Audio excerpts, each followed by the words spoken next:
Hello and welcome back to Awning Depot. My name is James.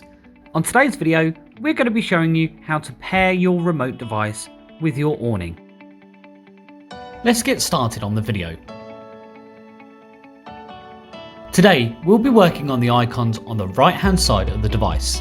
This is consistent with all of our remotes. Take off the back panel and make a note of the button that says P2. Switch on your awning from the off position, locate the P2 button and press twice. Press the up arrow on the device and the middle button. Turn the remote back over and put the panel back on. Now you should be good to go.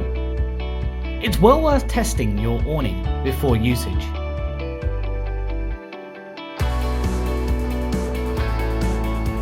From everyone here at Awning Depot, thanks for watching and we'll see you on the next one.